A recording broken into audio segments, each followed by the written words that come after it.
tu cho picture hol tal ning kan zau na lai mai se be ka iPhone iPad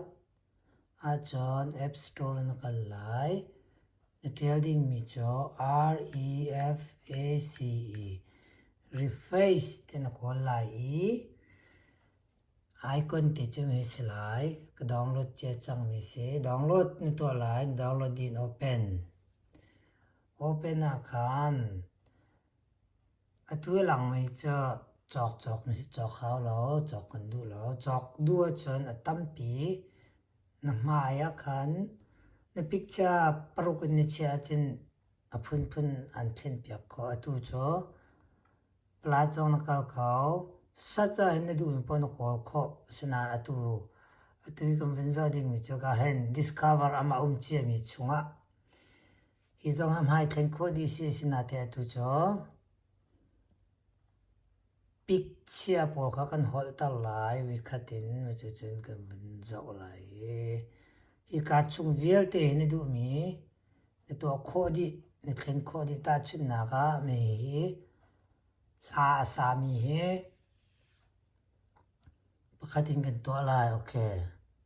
si chon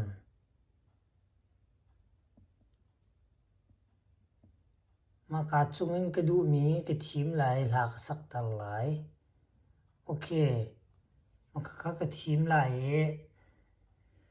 ka du mi picture kha pakhatin ka lak lai tu ko win zot than lai hi ka chung tai pakhat pau he ka lak lai okay mai se ko sa ma nu kha ka picture in la ka sak tal la ke me ka du mi picture ka thim lai ta chun na ka okay mai te ka thim lai ma ka win me lai ma te ka sak tal lai me picture se get free okay chonya di in slide chonya okay get free chonya wan kal tarisa chonya di chang okay ma khan he tin image avun to lai picture te kha la sa ko lai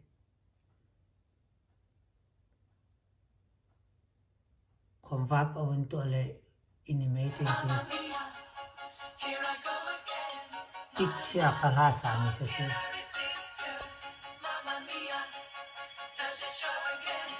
okay ma kha ka te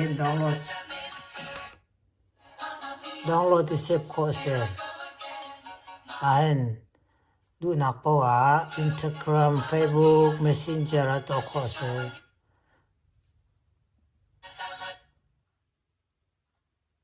was add to save ti mi khan me lai ma khan chon a save chang he chu nya kai mi se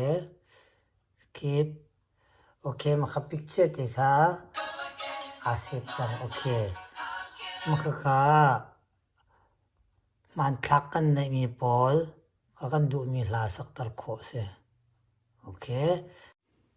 okay refresh ti mi khan download lai phun sinate free pawl kha kan man la kan atam pi nang mani bia zong na chim ko ne video zong na man ko an ma video zong man ko for example in pakhat ka he discover ta he klak lai atam pi discover hi zong he ke ma mai ka thin ko di si ta chun na ka pakhatin hi zong ka du mi klak kho free nga mi ma pakhati klak lai me ama original chung tlang ama original photo hi ke ma photo chunga du mi ka thim kho me te klak lai mai picture si me ka sak la ma hai si ka me lai get for free ka me lai tu khi chonya ka ko phi lai chonya di chang okay ma chen picture se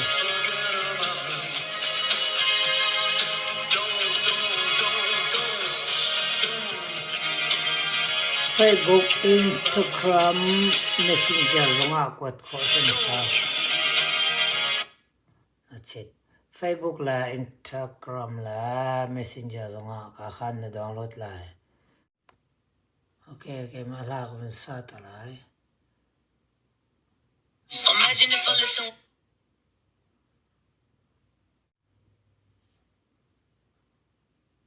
Imagine if I listen what a hater gotta say. I never give a broke bitch any time of day. You ugly when you jealous, bitch. Look at that face. I'm hot right now and you're not, okay? Oh, you big mad. Oh, you big mad.